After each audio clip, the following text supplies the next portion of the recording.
Hello everyone. Today Literature Hurdles is in front of you with a new lesson.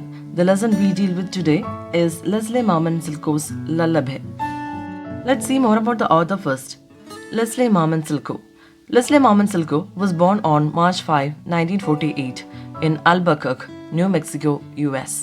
She is an American poet and novelist. She grew up on the Laguna Pueblo Reservation, North American Indian people known for living in compact permanent settlements in New Mexico.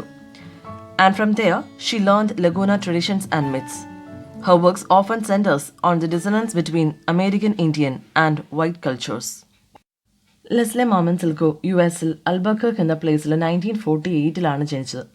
നോവലിസ്റ്റും പോയറ്റുമൊക്കെ ആയിരുന്ന സിൽക്കോ വളർന്നത് north American Indian people സ്ഥിരമായി തിങ്ങിപ്പാർക്കുന്ന new മെക്സിക്കോയിലെ ലാഗുന പൗബ്ലോ റിസർവേഷനിലാണ്.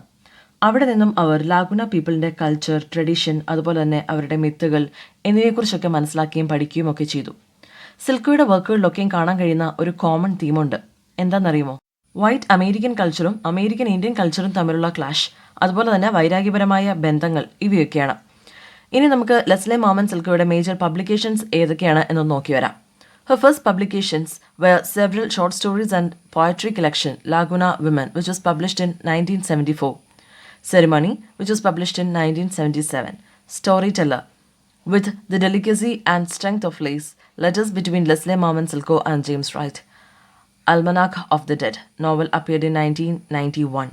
A collection of essays, Yellow Woman, and A Beauty of the Spirit. Essays on Native American life today. ഇവയൊക്കെയാണ്. Silko's works often explore the difficult relationship between white Americans and American Indians. Lullaby is one such a story. The story was a part of the collection entitled The Storyteller. നമ്മൾ മുമ്പ് പറഞ്ഞു, white American കൾച്ചറും American കൾച്ചറും തമ്മിലുള്ള clash, അതുപോലെ തന്നെ വൈരാഗ്യപരമായ ബന്ധം, ഇവയൊക്കെയാണ് ഇവരുടെ വർക്കുകളിലെ മെയിൻ തീമെന്ന്. അത്തരത്തിലൊരു സ്റ്റോറിയാണ് ലല്ലബി. സ്റ്റോറി ടെല്ലർ എന്ന സിൽക്കോയുടെ ഷോർട്ട് സ്റ്റോറി കളക്ഷനിൽ അപ്പിയർ ചെയ്ത ഒരു സ്റ്റോറിയാണ് ലല്ലബി. സ്റ്റോറി ടെല്ലർ എന്ന ടെക്സ്റ്റിൻ്റെ പിക്ചറാണ് ഞാൻ ലെഫ്റ്റ് സൈഡിൽ കൊടുത്തിരിക്കുന്നത്. ലല്ലബി എന്നാൽ താരാട്ടുപാട്ട് എന്നാണ് meaning. And we can move to the story. So let's have an introduction first. The protagonist in the story is an elderly woman named Aya who remembers about some of the most tragic events of her life. She recalls being informed of the death of her elder son in a war, the loss of her children taken by white doctors, the exploitative treatment of her husband by the white ranger who employs him. Yet, she also recalls the strong ties with her own grandmother and mother. ഈ സ്റ്റോറിയിലെ protagonist ഒരു പ്രായമേറിയ സ്ത്രീയാണ്. പേര് ആയ. ഈ സ്ത്രീയുടെ ജീവിതത്തിൽ സംഭവിച്ച ചില ദുരന്തങ്ങളെ ഇവർ ഓർത്തെടുക്കുന്നതാണ് സ്റ്റോറി മൊത്തം പറഞ്ഞു വെക്കുന്നത്. ഈ സ്റ്റോറിയിൽ ആയയുടെ മെമ്മറീസിലേക്ക് കടന്നു വരുന്ന ആ ഓർമ്മകൾ എന്തൊക്കെയാണെന്ന് ചെറുതായിട്ടൊന്ന് നോക്കി വേഗം വരാം. തൻ്റെ മൂത്ത മകൻ്റെ മരണവാർത്ത തന്നെ അറിയിച്ച നിമിഷം, വൈറ്റ് അമേരിക്കൻ ഡോക്ടേഴ്സ് തൻ്റെ ബാക്കിയുള്ള 2 മക്കളെ കൂട്ടിക്കൊണ്ടു പോയതും അവരെ തനിക്ക് എന്നേക്കുമായി നഷ്ടപ്പെട്ടതും ഇതിനെക്കുറിച്ചുള്ള ഓർമ്മ. അതുപോലെ തന്നെ തൻ്റെ ഹസ്ബൻഡിനെ ചൂഷണം ചെയ്ത വൈറ്റ് റേഞ്ചറിനെ പറ്റി. റേഞ്ചർ എന്ന് പറഞ്ഞാൽ ഒരു ഫാംലാൻഡിൻ്റെ ഓണറാണ്. അതുപോലെ തന്നെ തൻ്റെ അമ്മയും ഗ്രാൻഡ് മദറിനെയൊക്കെ കുറിച്ചുള്ള നല്ല ഓർമ്മ, ഇവയൊക്കെയാണ്. ഇനി നമുക്ക് സ്റ്റോറിയിലേക്ക് പോവാം. Lullaby. The story begins with Aya searching for her husband at a local bar. On the way, the old woman sat under a tree near a stream watching the snow and thinking about some of the most tragic events that happened in her life. As she sits, leaning against a tree, Aya wraps an old army blanket around herself for warmth.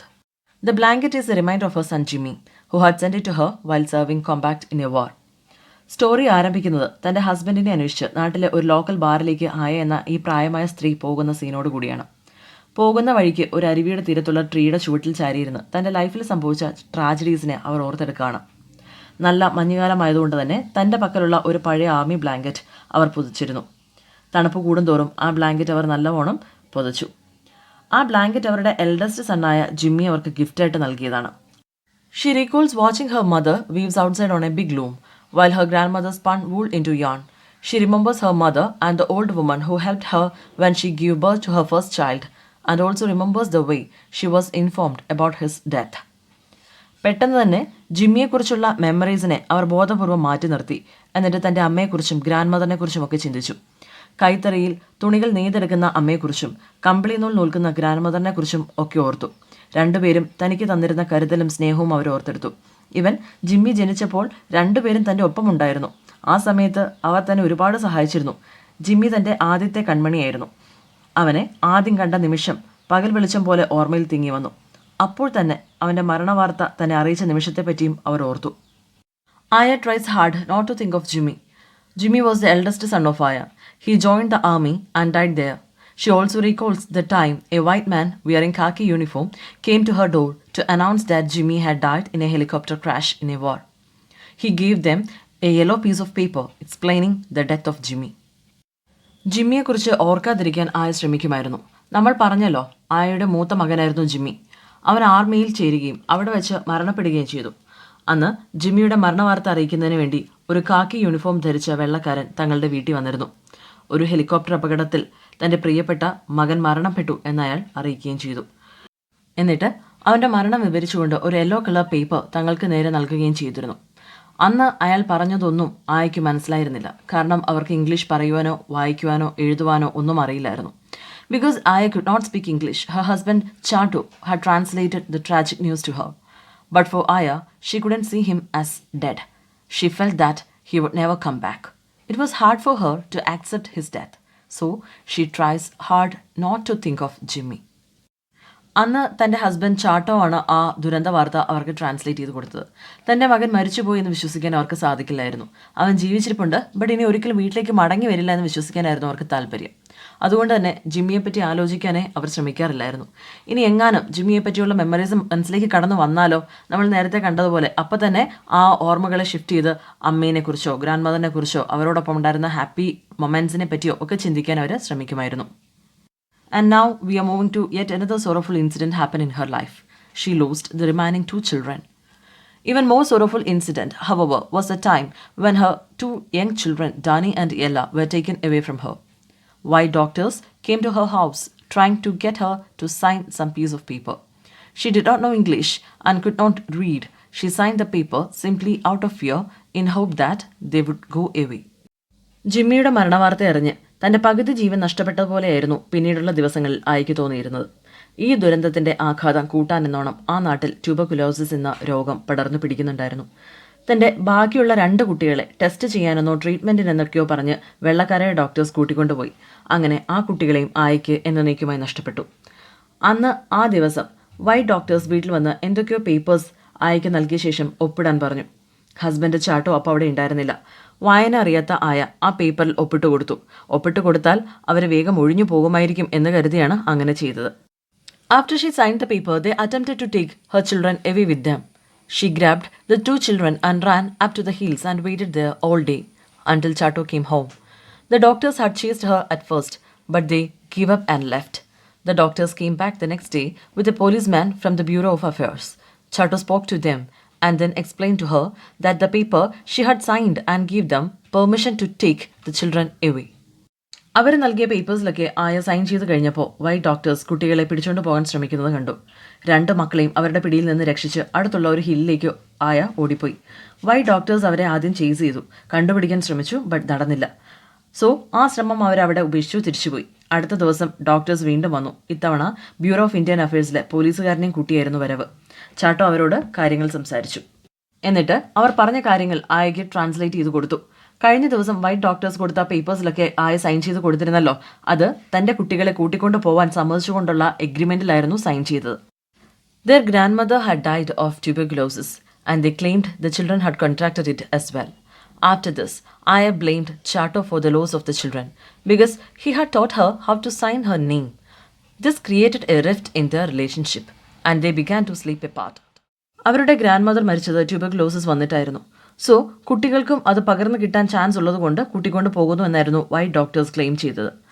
താൻ ആ പേപ്പേഴ്സിൽ sign ചെയ്തു പോയ നിമിഷത്തെ ഓർത്ത് ആയ ശപിച്ചു.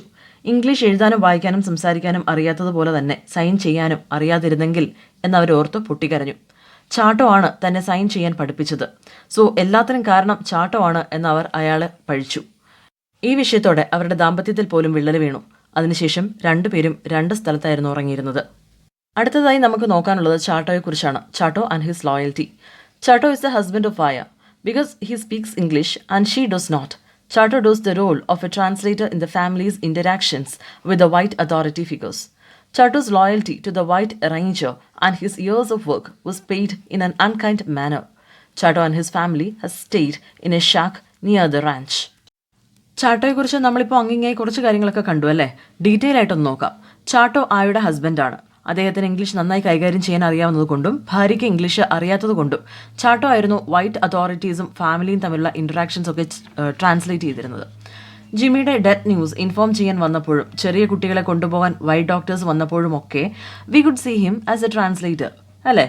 തൻ്റെ ജോലിയോട് അദ്ദേഹം കാണിച്ച സത്യസന്ധതയ്ക്ക് പകരം കിട്ടിയ പ്രതിഫലം വളരെ മോശമായ വിധത്തിലായിരുന്നു. ചാട്ടോയും അദ്ദേഹത്തിൻ്റെ ഫാമിലിയും താമസിച്ചിരുന്നത് റാഞ്ചിനോട് ചേർന്നുള്ള ഒരു ഷാക്കിലായിരുന്നു. ഇവിടെ ഷാക്ക് എന്ന് പറഞ്ഞാൽ റഫ്ലി ബിൽറ്റ് ഹട്ട് അല്ലെങ്കിൽ ക്യാബിൻ അതൊക്കെയാണ് കേട്ടോ. Chato had given his best to the ranger, but when Chato became old and unable to work like before, the ranger threw him out without a second thought. The ranger told Chato one day that he and his wife should vacate the shack by the next morning, as new people were coming in their place. That was all the notice he was given. After that, Chato felt ill, probably due to the sorrow over what had happened to him. ജോലിയിൽ ചാട്ടോ അങ്ങേയറ്റം സത്യസന്ധതയും ആത്മാർത്ഥതയും പുലർത്തിയിരുന്നു. പ്രായമായപ്പോൾ പഴയ പോലെ ജോലി ചെയ്യാൻ ആരോഗ്യം സമ്മതിക്കാതെ വന്നപ്പോൾ രണ്ടാമതൊന്ന് ആലോചിക്കുക പോലും ചെയ്യാതെ റേഞ്ചർ ചാട്ടോയെ ജോലിയിൽ നിന്ന് പിരിച്ചുവിട്ടു. അതുപോലെ തന്നെ ചാട്ടോയും ഫാമിലിയും താമസിക്കുന്ന ഷാക്ക് ഒഴിഞ്ഞു കൊടുക്കണമെന്നും ആവശ്യപ്പെട്ടു. അടുത്ത ദിവസം തന്നെ ചാട്ടോയുടെ വേക്കൻസി ഫില്ല് ചെയ്യാൻ പുതിയ ആൾ വരുമെന്നും അയാൾക്ക് തങ്ങാൻ ഈ ഷാക്ക് വെക്കേറ്റ് ചെയ്തു തരണമെന്നും റേഞ്ചർ അറിയിച്ചു. അതായിരുന്നു ചാട്ടോയ്ക്ക് ജോലിയിൽ നിന്ന് പിരിച്ചുവിടുന്നതായി കാണിച്ചുകൊണ്ട് കിട്ടിയ ഒരു അറിയിപ്പ്. പിന്നീട് ചാട്ടോ ആകെ ദുഃഖിതനായിരുന്നു. അസുഖങ്ങളും ദുഃഖങ്ങളും എല്ലാം അയാളെ കീഴ്പ്പെടുത്തിയിരുന്നു. ഇത്രയും നേരം നമ്മൾ പറഞ്ഞ കാര്യങ്ങളെല്ലാം ആയ ഓർക്കുന്നതായിരുന്നു കേട്ടോ. അറ്റ് പ്രസന്റ് എന്താണ് സംഭവിക്കുന്നത് നോക്കാം. The couple began receiving federal assistance check from the government in a blue envelope in order to survive. Chato would cash the check and immediately go to spend it at the bar.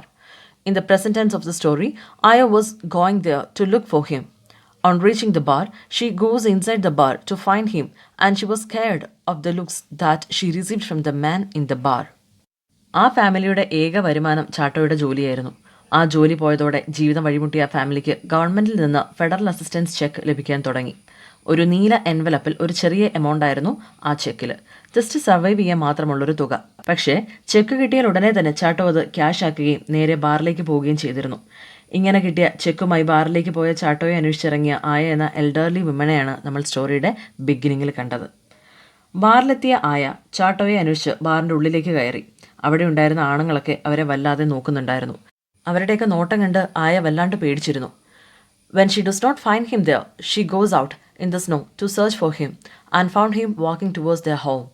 When they stop to rest, he lies down in the snow and she realizes that he was dying. She covered him with a blanket and began to sing a lullaby that her grandmother had sung for her when she was little. She could not remember if she had sung it to her children, but she knew that her grandmother had sung it and her mother had sung it. ബാറിനുള്ളിലേക്ക് കയറിയ ആയ ചാട്ടോയെ അവിടെയൊക്കെ നോക്കി. പക്ഷേ അവിടെയൊന്നും അദ്ദേഹത്തെ കാണാൻ സാധിച്ചിട്ടുണ്ടായിരുന്നില്ല. വേഗം തന്നെ മഞ്ഞിലൂടെ അദ്ദേഹത്തെ അന്വേഷിച്ച് ആയ നടക്കാൻ തുടങ്ങി. ഫൈനലി ചാട്ടോയെ കണ്ടുകിട്ടി. അയാൾ വീട്ടിലേക്ക് നടക്കുകയായിരുന്നു. കുറച്ച് നടന്നപ്പോഴേക്കും ചാട്ടോ നിലത്തേക്ക് വീണ് കിടന്നു. ആ മഞ്ഞിൽ തന്നെ അയാൾ മരണത്തിലേക്ക് പോവുകയാണ് എന്ന് ആയയ്ക്ക് മനസ്സിലായി. താൻ പൊതിച്ചിരുന്ന പഴയ കമ്പിളി പുതപ്പ് കൊണ്ട് അവർ അയാളെ കവർ ചെയ്തു. എന്നിട്ട് അയാൾക്ക് വേണ്ടി ഒരു താരാട്ടുപാട്ട് പാടി. തൻ്റെ കുട്ടിക്കാലത്ത് ഗ്രാൻഡ് മദർ തനിക്ക് വേണ്ടി പാടിയിരുന്ന ലല്ലബിയായിരുന്നു അത്.